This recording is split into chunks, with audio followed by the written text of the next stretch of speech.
Naga, kau memang harus dihukum. Tunjukkanlah jalannya. Jadi aku harus bagaimana? Roh naga pun memanggil Tong Samcong sebagai guru, dan kini rohnya tenang setelah Tong Samcong juga para biksu lainnya mendoakan dirinya.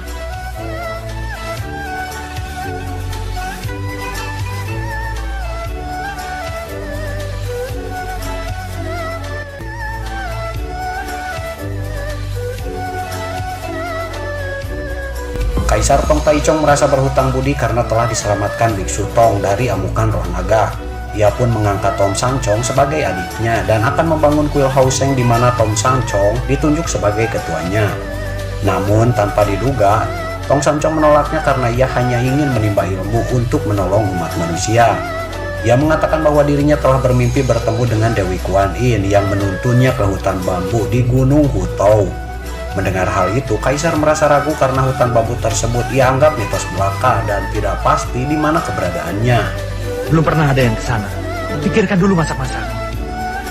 Tong Samcong yang merasa yakin tentang petunjuk di mimpinya tersebut sehingga ia tetap kekeh akan pergi ke sana, apapun resikonya.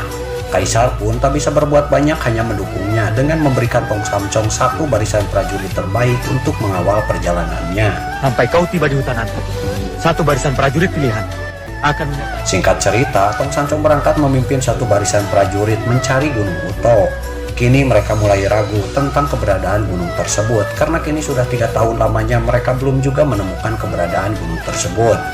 Sampai akhirnya mereka bertemu dengan seorang wanita yang sedang melantunkan pujian di atas tebing. Tong Samcong bertanya di mana letak Gunung Hutou juga hutan bambu tempat Dewi Kuan Yin karena ia ingin menemuinya. Lalu si wanita tersebut menjawab bahwa Dewi hanya ingin bertemu dengan orang yang pemberani, bukan orang biasa seperti mereka. Nona, lihatlah kami semua sudah begini lelah.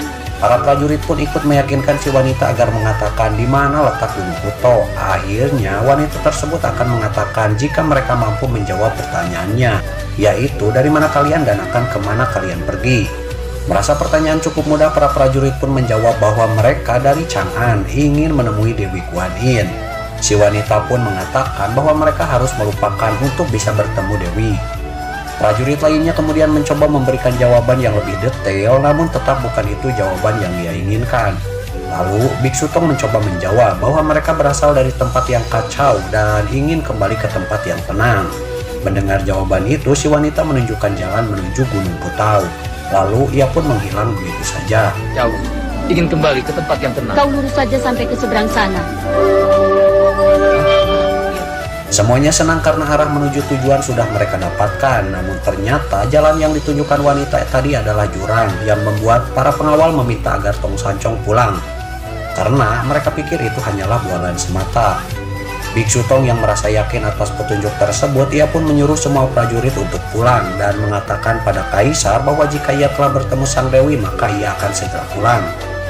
Kemudian dengan tekad kuat Tong Samcong melangkah ke jurang tersebut, namun anehnya ia tak terjatuh dan mampu menyeberangi jurang secara ajaib. Ia berjalan di atas angin. Sesampainya di ujung jurang, ia pun senang dan tiba-tiba tempat tersebut berubah menjadi tempat para wanita cantik yang sedang menari. Tak lama kemudian, teteh-teteh menggemaskan ini menggoda Tong Samcong agar bermain bersama mereka.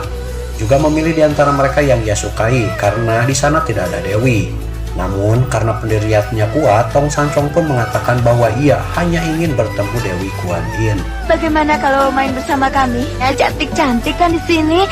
Di sini tidak ada Dewi.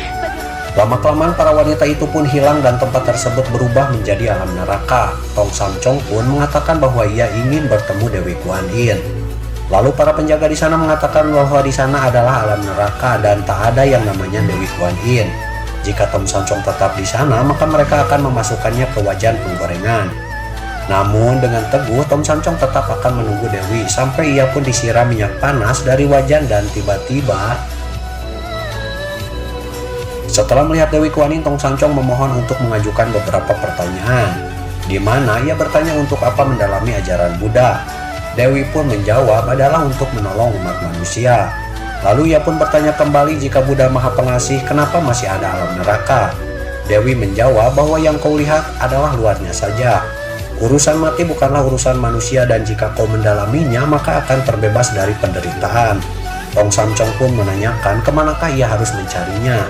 Lalu sang Dewi menjawab bahwa di biara Thailand di India ada sebuah kitab, dan jika sudah mendapatkannya maka semua dendam akan mencair dan bencana pun akan hilang. Dewi pun menghadiahkan Tom Sancong sebuah tongkat karena perjalanan ke barat sangatlah berbahaya. Dan kuhadiahkan tongkat ini untuk memperoleh kitab tersebut. Singkat cerita, Tom Sancong akan segera berangkat ke barat untuk mengambil kitab suci. Kaisar pun mengatakan bahwa ia akan memberikan satu kompi prajurit untuk mengawal dirinya. Namun, Tom Sancong menolaknya karena kali ini ia hanya ingin berjuang sendirian. Lalu Kaisar pun memberikan surat jalan serta kuda terbaik. Setelah minum bersama Kaisar, Tom Sancong pamit, di mana Kaisar berpesan agar Tom Sancong segera pulang jika misinya telah selesai. Adik, Setelah berpamitan, Tom Sancong pun pergi, namun dalam perjalanannya terlihat kuda yang ia bawa sudah kelelahan. Akhirnya Tom Sancong pun membebaskan kuda tersebut, sedangkan dia melanjutkannya dengan berjalan kaki. Tak lama kemudian ia melewati gunung yang dinamakan Gunung Lima Jari.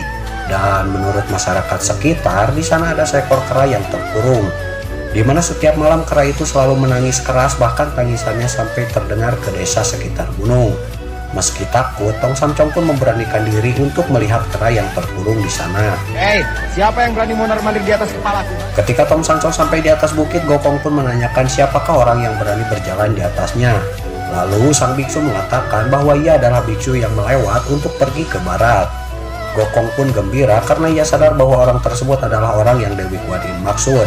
Lalu ia pun meminta dengan menyebut guru agar sang biksu segera membebaskan dirinya. Tom Sancong pun kebingungan sampai akhirnya ia panjatkan doa agar Gokong bisa keluar dari kurungan tersebut. Jika hamba memang berjodoh dengan kera sakti ini, mohon Buddha mau melepaskan.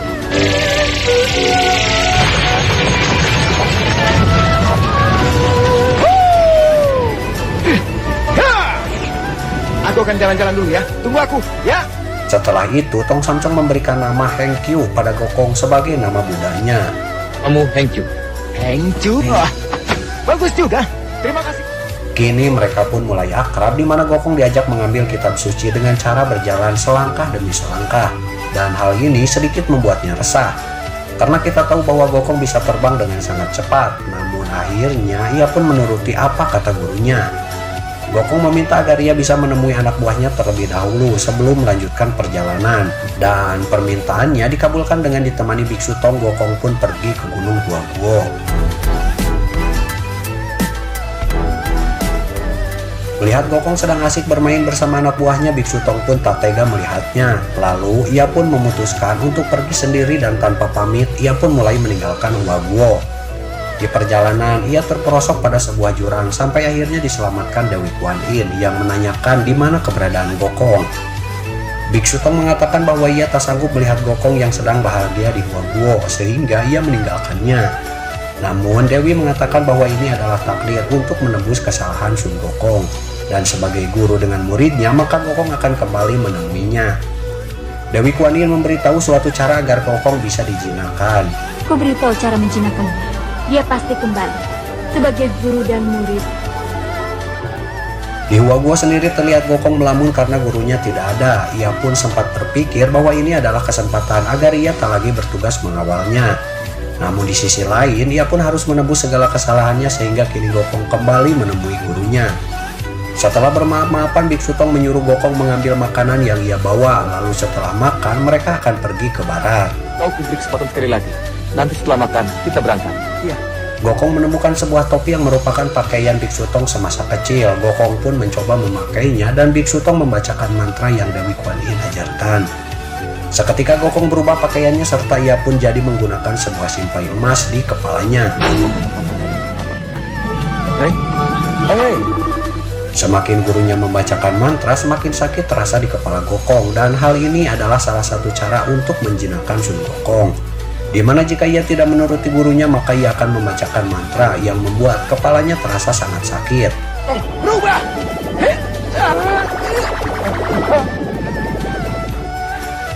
Gagasanku, Dewi Kuan Yin yang mengajariku.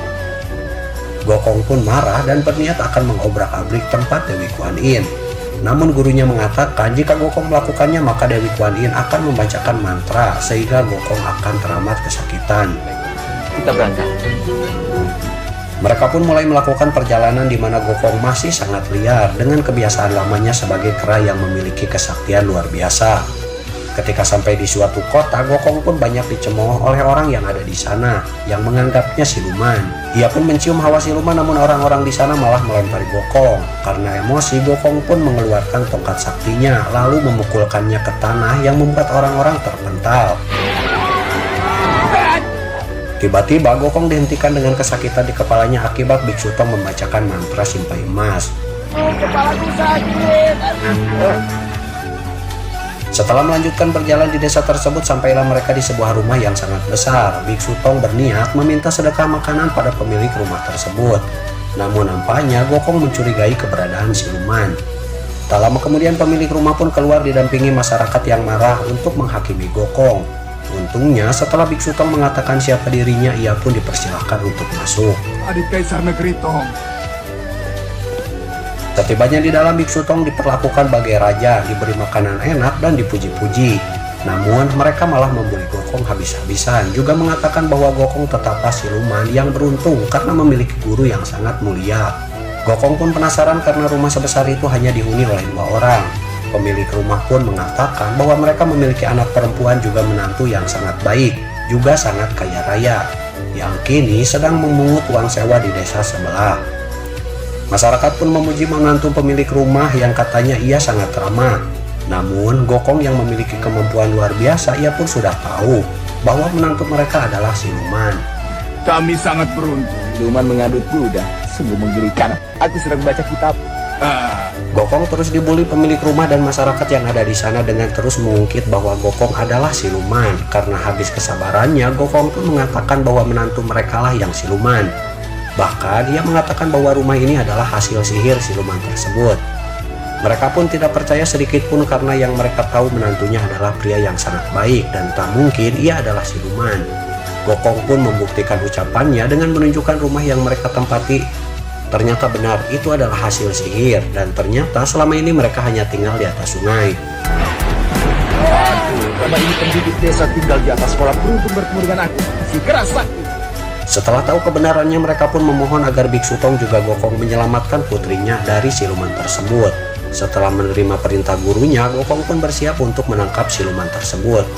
Ia pun menunjukkan pada semua orang dengan ajian pengintainya di mana siluman itu berada. Setelah itu, masyarakat merasa khawatir akan keselamatan wanita yang sudah menjadi istri siluman tersebut. Gokong pun meminta semuanya untuk menunggu di lapangan, sedangkan dia sendiri pergi menangkap siluman tersebut. Di lain tempat terlihat siluman yang Gokong maksud sedang bersama Cincing, sang istri tercintanya. Ternyata ia adalah Cupatkai, sang dewa cinta yang sudah lelah menunggu pengambil kitab suci. Sehingga akhirnya ia pun jatuh cinta pada seorang wanita, lalu menikahinya. Mereka terlihat bahagia, namun karena kecapean tiba-tiba penyakit asma Cincing pun kambuh. Ia pun dibawa Cupatkai untuk beristirahat, sedangkan dirinya akan pergi mencari obat. Ketika sedang di kota untuk membeli obat, Patkai pun dikejutkan dengan kehadiran Sun Gokong yang tiba-tiba menghadangnya. Gokong pun melihat dengan mata apinya bahwa ternyata itu adalah siluman babi. Tanpa banyak basa-basi, Gokong pun menyerangnya sampai kaki Patkai terkena pukulan dan berubah menjadi kaki babi. Ia pun mampu kabur dari Gokong dan pulang pada istrinya sambil menyembunyikan kaki babinya. Cincing merasa aneh dengan kelakuan suaminya yang bertingkah aneh sampai akhirnya Patkai pamit kembali untuk mencari obat. Kenapa kau bungkus kaki dengan kain? Aku pun tidak mengerti apa yang kau katakan. Oh, kau teruskan tidurmu, aku akan membeli obat.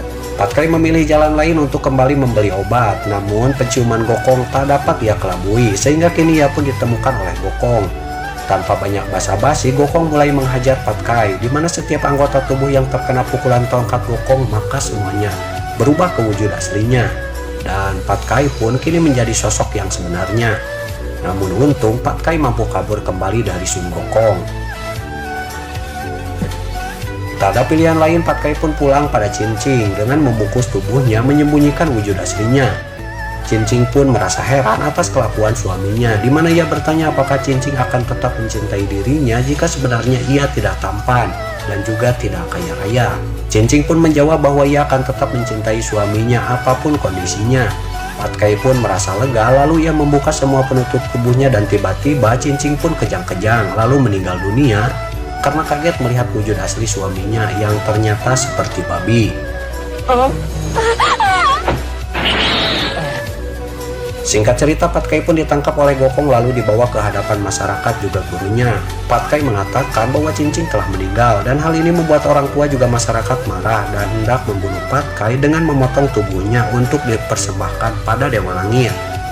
Tiba-tiba datanglah Dewi Kuan Yin dan ceritanya kita lanjutkan di episode 8.